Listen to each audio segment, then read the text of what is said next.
Hey, good morning, everyone. You can see the sun's coming up a little bit here in California, Southern California, 6:30 in the morning. The reason I'm going early is for two reasons. Many of you on the East Coast have commented you wish I could go a little bit earlier sometimes. Also, I got up at 3:30 this morning and wanted to share kind of what God's been doing in my heart. Wanted to really encourage you. I think that's why I wanted to go live this morning. But as some of you know, you've been following the ministry. I started a fast 3 weeks ago for our nation, for so much that's going on. Obviously, there is, hey, Mark, Francis, good to see you. If you have comments, make sure you put those in those comments. I'll try to get to them when I can. Mona, put some comments in if you'd like. I actually have a whole bunch of questions that came in. And I'm actually going to put together a lengthy video in the future, probably within a month. Hey, Joe Harbaugh, praying for you guys this morning, actually. Good to see you. I'm going to release a long video in the future when the fast is over and give you a lot more information. But I just want to hop on quickly to encourage you. It's been the hardest thing I've ever done, but also one of the most rewarding things I've ever done. And anytime you deprive the body of what the flesh wants, it's a spiritual battle and a physical battle. But I want to comment a little bit on Matthew 6. People say, why are you talking about your fast? And 95% of the time I keep my fast private, but I felt God wanting me to call a corporate fast to our nation, to our church, and many, many people have responded. So that was very encouraging. And again, Matthew 6 it's about being showy. Look at how spiritual I am. I fast all the time and, oh, I'm so tired. I'm fasting for the Lord. It's a heart issue. So, if a person's heart is good, not good, it's perfect, but if their motives are right and God released them, how do we know that Moses fasted or Jesus fasted or Paul fasted or Ezra fasted or Nehemiah fasted or Esther fasted or David fasted, or how do we know? They told us. So anyway, I am doing, I'm doing water. They call it fasting, water fasting, but you're not fasting from water. My mouth is really dry. However, there are times if you can research the Buchenheimer fasting clinic in Germany, 100 years of research. They actually do about 100-calorie juice and then 100-calorie soup throughout their day. And the reason they do that is so people can kind of get through their day a little bit better. They can stay active. Sometimes you want to stay active because they say that or the reason they take in carbohydrates from the juice and the soup is fat burns in the fuel of carbohydrates. And that's true to some extent. But again, I'm going to release a video with a lot more information.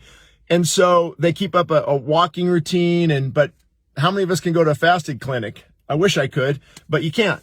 So if I have to get through, Easter preaching 3 times, an hour each time, I'm going to have maybe a freshly squeezed grapefruit.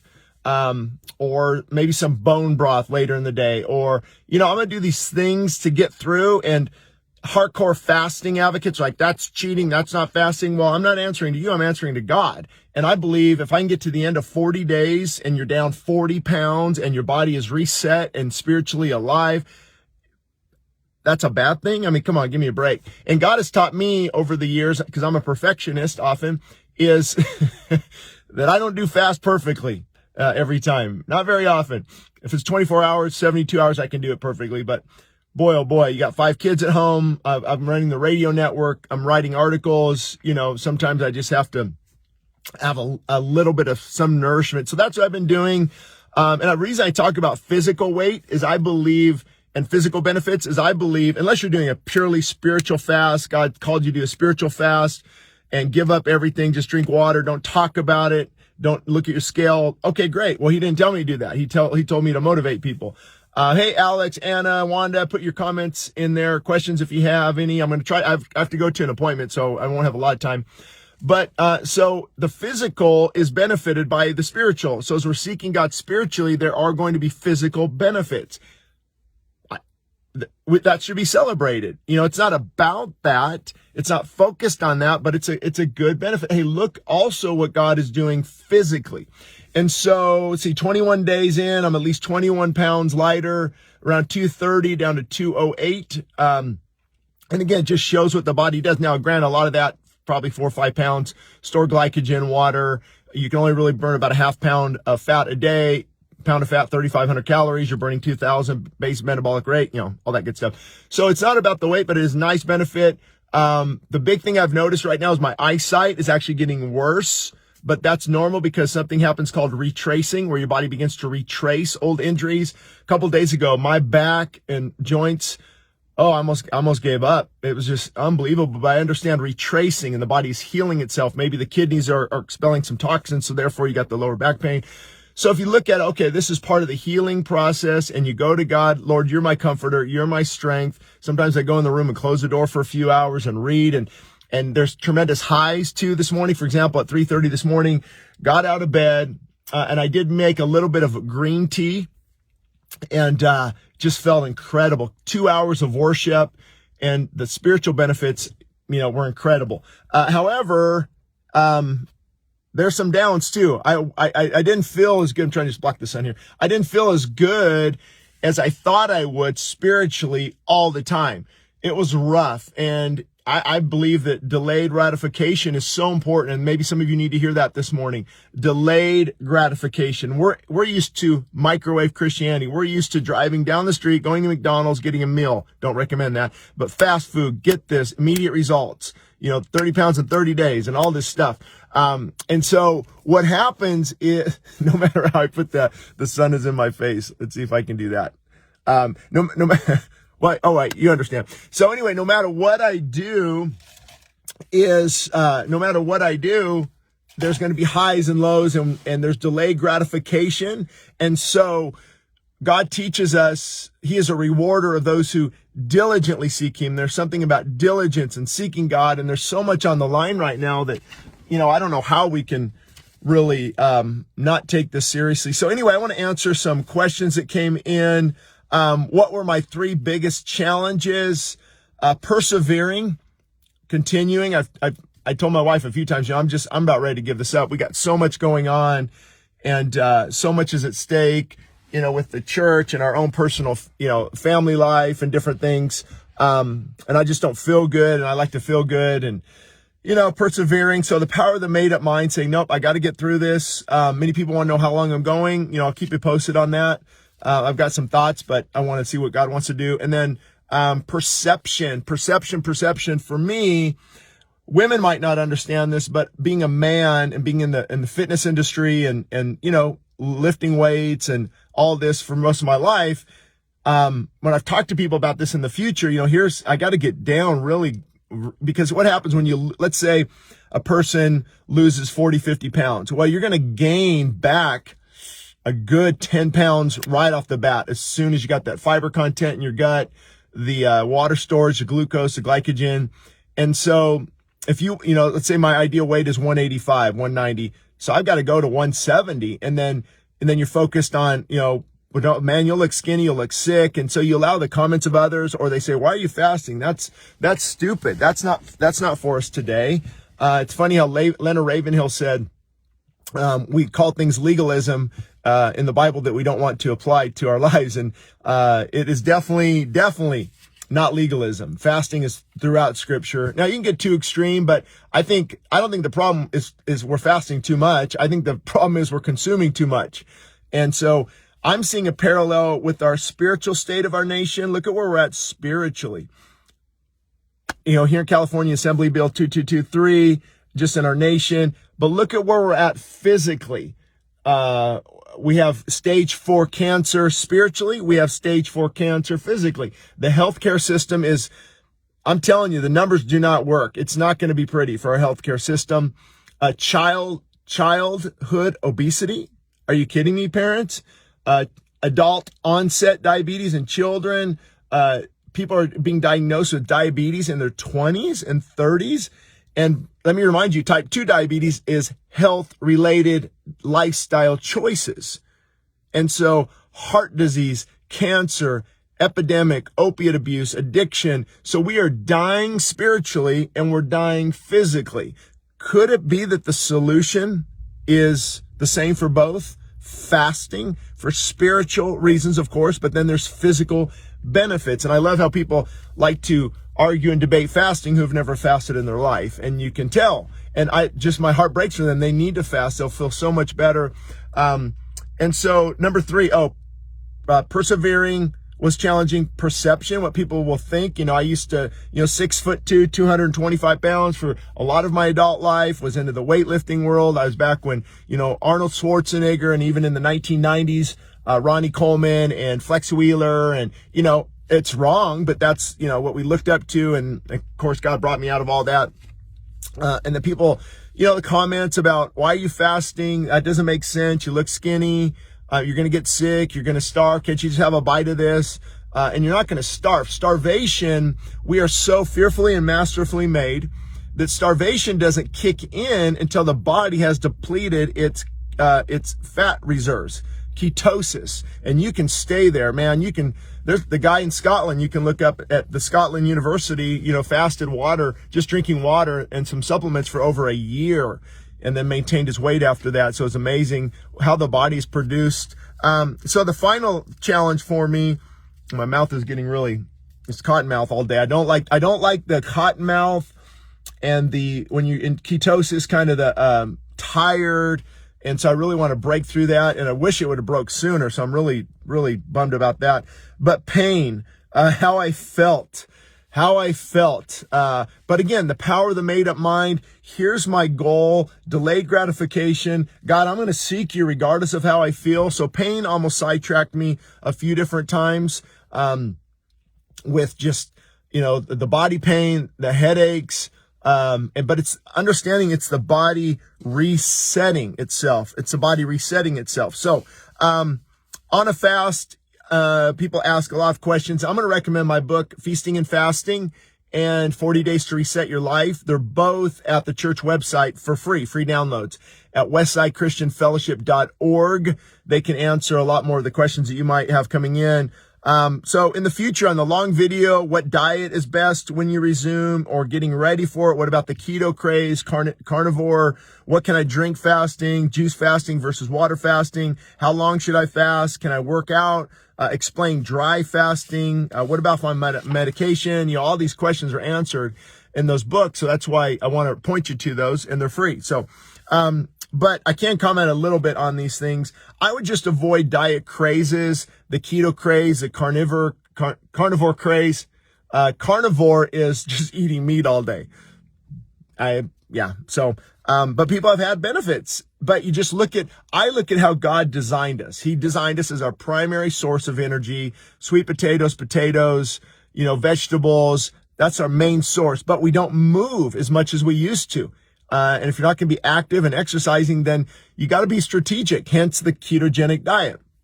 But I don't see how 50 grams of carbohydrates or less a day. I think the maximum actually, I don't know exactly what they recommend, 20 grams to 50 grams in there. I mean, boy, that's not a lot of fiber content. You're missing a lot of important enzymes and phytochemicals.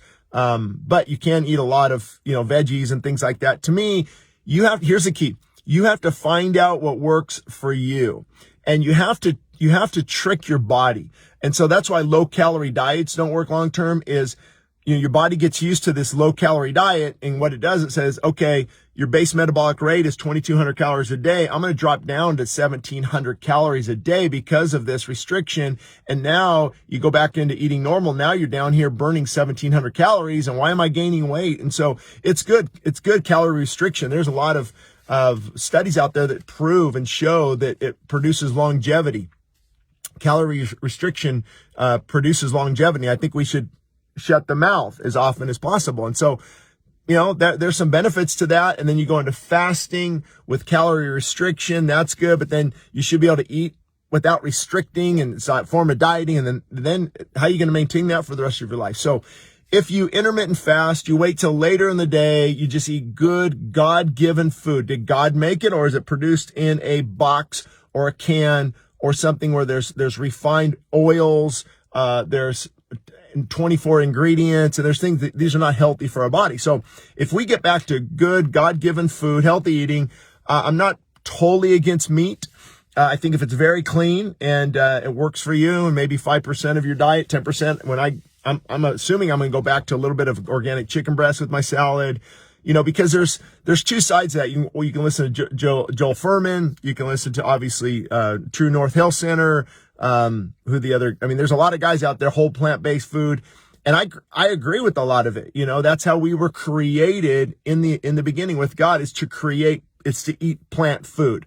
The phytochemicals, the nutrition, the life of the plant was given to us. That's how it works. So picture this: the life of the Doritos. There's no life in the Doritos. The life in that fast food, there's no life in that fast food. So we are just barely getting by physically, and we are paying the price in our society. So, again, on this meat idea, we didn't eat that when we initially were created. Then obviously after the flood, God told Noah, he gave him permission. Now, I don't know. I have a lot of thoughts on that. Obviously you have to get B12 from meat, but you can get it from supplements. I just, my concern with supplements is I want to get it from the purest source possible, how God designed it. And so could it be that we got a lot of our B12 in the soil when we were created? I mean, the carrots right from the soil, potatoes, the soil. We walked in the soil. We grabbed the soil. We worked in the soil. And you can even look, I believe, when I was working in actually digging ditches in the dirt, took in a lot of dirt in my ears and nose, and in construction, a lot of dirt. Could the B12 enter that way? And so when the flood wiped away all the essential B12s, and I don't really know, but then also it's interesting that the bear and the lion and millennial reign, what some people say, will graze and not consume other animals. So then is God putting us back to the natural state? And so is the body designed better than we think to offset the need for meat? So my thought is there's tons of studies on the benefits of a whole plant-based food diet, without sugar, salt, oils. I can't argue with that. I actually prefer that and gravitate towards that. But if I'm going to have a little bit of clean meat now and then, I actually don't think it's a big deal. And it's actually, biblically speaking, biblically speaking, you can't really make a case, to say no meat ever. It's just not there. And actually the Bible says, be careful of those who say, you can never eat meat, you can never marry. And so anyway, what can I drink? Well, if you're just doing water, you just have water. But I have like herbal tea sometimes. Maybe, if you have decaf coffee, make sure it's organic, so there's no pesticides, herbicides, fungicides. So the bottom line, if you're fasting and you're using water only and you want the deepest health benefits and autophagy to kick in, autophagy is where the cell is cleaning out itself. Apoptosis, another word you'll hear, is when the cell is actually committing suicide. So apoptosis and autophagy, that's the difference. Autophagy cleans the cell. Apoptosis will actually get rid of the cell. It's programmed to commit suicide. And then brain-derived neurotrophic factor is something very interesting, and it increases big time during fasting. And that is, I believe, a protein there that affects one of the genes in the brain, and actually can begin to clean the brain from a lot of the things that build up that causes Alzheimer's and dementia and things like that. So fasting has incredible spiritual benefits as well, and physical benefits. Not sure where I was going with that one. Maybe I'll come back to it in a minute. It was going somewhere, I know. But yeah. Oh, so what to drink? So the bottom line is, but I can't go lay in a bed all day at a fasting clinic. I've got 5 kids who are getting ready to get up. I've got a day ahead of me. I've got to preach tonight. And so, if I squeeze a grapefruit and I add, pint of water to it, and that's what I sip all day, hey, I'm not going to let the negative Nellies, the armchair quarterbacks, the judgmental Jerrys knock me off course. Believe it or not, many of those people criticizing you or criticizing, that's not really fasting. They don't fast that often, or they're sitting at home, have nothing to do, and they can do it. And also, God's concerned about direction, not perfection. And I'm excited about the fruit that I'm experiencing physically and spiritually, so I'm not going to let any of that knock me off. But if you want to get deep, and if God told you do water only, don't touch anything else, do it. I'm not saying that whatsoever. But if you want to get deep into autophagy, deep into cleansing, deep into cellular repair, deep into increasing even more that brain-derived neurotrophic factor, gluconeogenesis will kick in, and your body will begin to convert, fat and different things into glucose. And then also, many things will kick in. Protein sparing. Your body actually spares the muscle. we have a creator that designed us. There's no such thing as evolution. He created us protein sparing, spares the muscle, and you go into ketosis and burn the fuel. You might lose a little bit of muscle, but bottom line is, the body holds on to most of it. So you can drink nothing if you're water fasting, just water. What about carbonated water? Well, the carbonation, CO2 is not good necessarily for the stomach. The microbiome is trying to heal. So I would just say water. If you have to have something, freshly squeezed juice. And if you have to have freshly squeezed juice, make sure it's mainly greens so you don't get a lot of fructose. And so you can see this can get crazy. What about herbal tea? What about coffee? What about kombucha? I'd avoid kombucha for the caffeine and the minimal alcohol content. Some kombucha doesn't have that, so then maybe it's okay. And what about maca tea? And I mean, this is never ending. The bottom line is water fasting is fasting using water only, period. Now, again, if you have to have some bone broth, a whopping 10 calories of bone broth to feel a little better. And I did that about a week ago. I was just laying there, man, I'm sick. I do not feel good. And I've got responsibilities. We've got memorial services coming up, funerals and different things. I got to make this work. And so, the sun, I went and grabbed some sodium, some salt, some very healthy, Himalayan salt with some magnesium, potassium, and some trace minerals and water. Tasted nasty. And within, I would say 3 or 4 minutes, I'm like, I feel pretty good. So see, it's a fine balance of magnesium, potassium, and I don't have all the answers. I would encourage you to consult a physician. Don't do anything, on my advice alone. I'm just telling you about my experience. But the reason you also don't have to take necessarily, and if I would have pressed through, maybe my body would have cleansed itself, but I couldn't lay there for 3 hours. Your body is so smart that it'll actually grab the vitamins, the minerals, the trace minerals from your fat cells as it's breaking it down, and it will use those. So it's not like when you're fasting, I have no vitamins, I have no minerals. No, God is smarter than that. As our body is breaking down the tissue, breaking down the fat cells, these vitamins and minerals are released in just the right amount, because we have them stored. So anyway, if you have any questions, you can put them in the comments. I think, how long do I fast? Take it to the Lord. That's individual matter. What I'm doing, obviously, and if you're doing it for health reasons, you fast until your body tells you it's time to stop. So in other words, real hunger will come back in your throat and mouth, and your body says, okay, I'm hungry. Because you go from I'm so hungry. The first 2 or 3 days were very challenging. And then, hey, 4th day, I'm cooking dinner, making stuff for my family. I'm not hungry. Sure, that looks good. I could eat it, but there's no pull at all. It's actually harder when you're dieting to not, because that they call it, gremlin, not gremlin, but, ghrelin. Ghrelin is a hunger hormone, and it's released, and dieting, you're constantly fighting that hunger. We're fasting, it's gone. And then, here we are 3 weeks, it's still gone. So technically, I could wait till my body says, okay, your tongue is white again. There's a clear taste in your mouth. Your hunger is returning. That tells me my body is finished with the cleansing process. So, but I don't want to give you the bad news.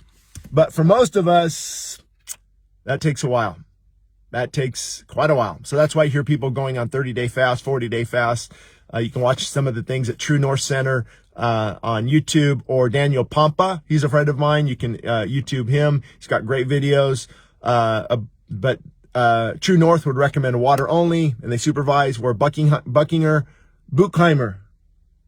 Wellingham, whatever, it's hard to pronounce. In Germany, they do 250 calories, but they keep you a little active. So, there's different views on that. How do you ease back into eating after fasting? That's what they call the refeeding phase.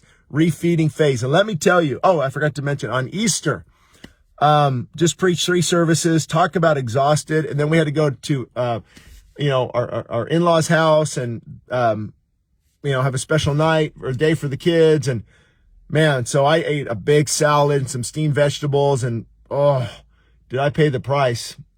Man, that night was not good. So you don't do that, because your body's, I was already 10, 11 days into it.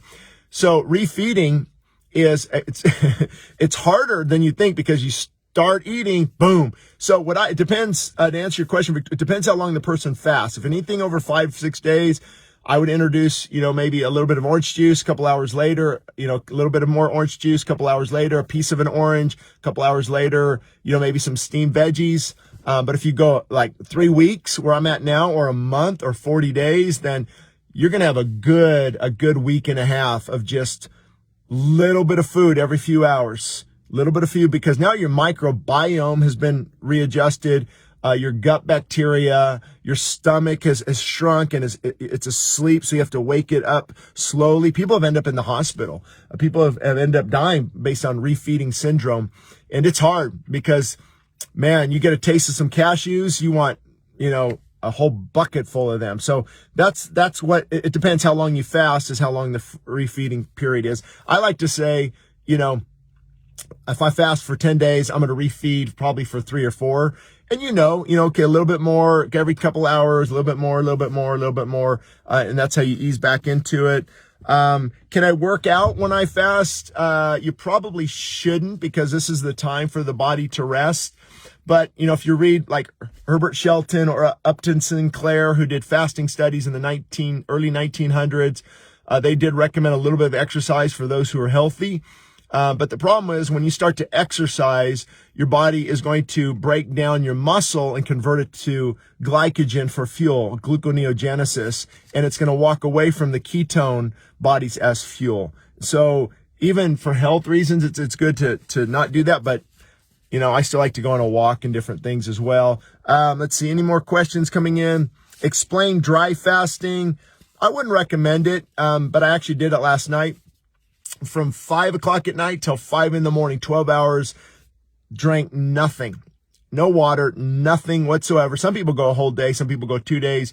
I actually think you can go longer than the standard 3 days, but I don't recommend that. What happens is your body needs water. So where's it going to get the water from? Hello? Fat cells. So they actually say that autophagy is increased 3 times the normal level by, instead of drinking water, you're not. So now you're even increasing autophagy and fat burning 3 times above the normal, because your body's breaking down fat even quicker to get this water. But, on the health end of it, I don't know. It's not really a great idea unless you go, 12 hours. I don't think it's a big deal. It didn't bother me at all. And you still, there's still urination, which is interesting. So I didn't drink anything. Why do I have to go to the bathroom? Well, because the body's breaking down the fat cells and pulling the water from there. So let's see. Any other questions? Ryan, questions? Steven, questions? Let's see if I can get to some more that came in. I don't know if I'll be able to get to all the ones I wrote down. So yeah, put your comments or your questions in the comments. See if I can remember. Oh yeah, the other one I forgot to answer about medication. You got to be careful on medication. That's why you want to get a doctor's supervision. Doctor supervision on this if you're on medication. Because, for example, if you're taking high blood pressure medication like ACE inhibitors, they are what they're going to do is open the blood vessels and lower blood pressure. And then fasting, my blood pressure, I'll have to show you the numbers when I release the long video. My blood pressure dropped. I think it was high. It was like 150 over 95. And now this morning's 118 over 76. But if you're taking blood pressure medication and fasting lowers blood pressure, that's not good. It's a little bit dangerous. And if you're taking statin drugs, what statin drugs do is they tell your body to stop producing cholesterol, not cholesterol in general, but I think it's actually the HDL, high density lipoproteins. Don't quote me on that. It might be the LDL, but I think it's the bad cholesterol, what they call bad. I don't think it's bad, but anyway, so it lowers that, and then it lowers cholesterol, and then now your body through fasting is going to lower cholesterol, but it needs your liver to function. So now it's counterproductive. And so with medication, you got to be very careful. Diabetes medication, Dr. Jason Fung, if you have diabetes, Dr. Jason Fung is a good resource. Again, I don't recommend these guys spiritually speaking. Dr. Pompa I do, but the others I don't really. He has a lot of great advice. Maybe with medication on diabetes, you kind of wean down a little bit as you're fasting. Again, consult your physician. Thoughts on drinking Prove It ketones. Okay, Victoria's talking about you can actually drink ketone bodies. What I try to do is I just stick with how God created us. A lot of questions come in. Can I take creatine? Okay, why? It's a cell volumizer. Why you don't want to volumize your cells? Again, with the ketone bodies, I wouldn't drink ketones. I would just let my body produce it naturally. What about magnesium citrate to help me, have a bowel movement? Maybe just a little bit, but you get sick with it. So I mean, there's so much out there. I would just look, okay, how did God create me? I'm just going to let the body do what the body does. I'm not going to add or just subtract from it. However, I'm not feeling real good. I've got to preach later.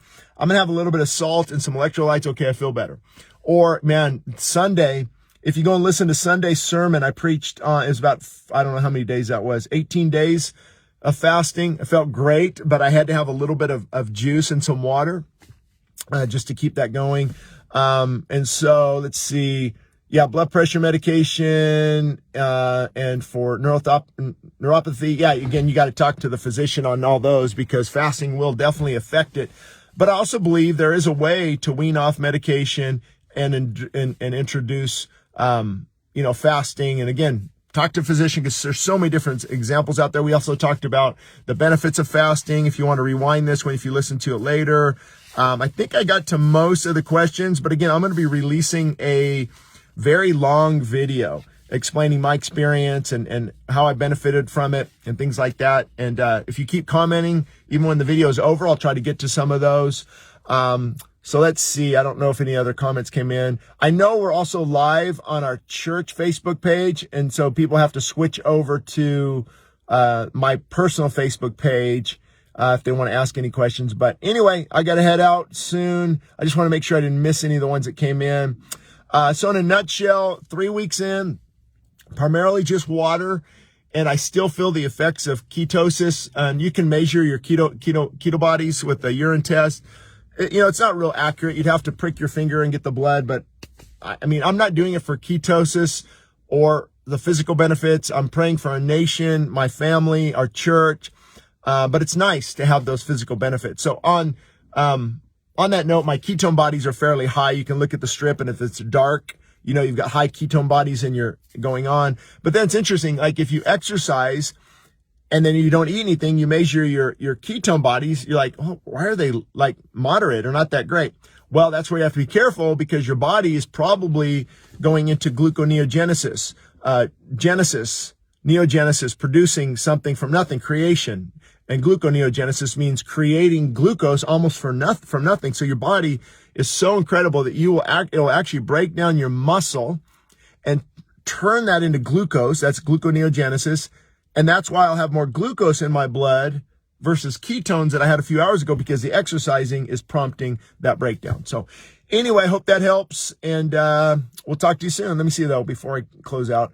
I want to just those listening to just pray for all of you. Lord, I pray that those watching that are convicted about their health, they would make those changes today. Lord, also give them the strength to get through the withdrawals, give them the strength to persevere. Lord, you show them, but we've got to get back on track in this area of health and fitness. Not above spiritual things, Lord, but to complement because our physical affects our spiritual. So Lord, strengthen those people, convict them, show them exactly what they need to do. And I pray this in Jesus' name. Amen. What I did forget to tell you is the reason fasting is so hard. Drum roll, please. This won't be a surprise. It's so hard because the fasting is not hard. You're addicted. You're addicted to processed food, caffeine, sugar, salt, and you are withdrawing from those things. Also, if you're really into sugar and carbohydrates, switching over to ketone bodies is a little difficult. So I would even encourage, get your diet cleaned up for a week. And the week's going to be tough, but nothing like fasting. Unless God tells you to do it, boom, do it. No questions asked. I've talked to people like, I felt great, Shane. I felt pretty good. No withdrawal symptoms from giving up caffeine, nicotine, sugar. I'm like, praise God, but that's the exception, not the rule. So prepare for withdrawals. Or wean yourself off of caffeine, half a cup of, have a half a cup, mix it with decaf, organic, always organic, so it's not sprayed with fungicides, pesticides, herbicides, and then wean yourself off. So in a week, there's no caffeine, you have a little headaches.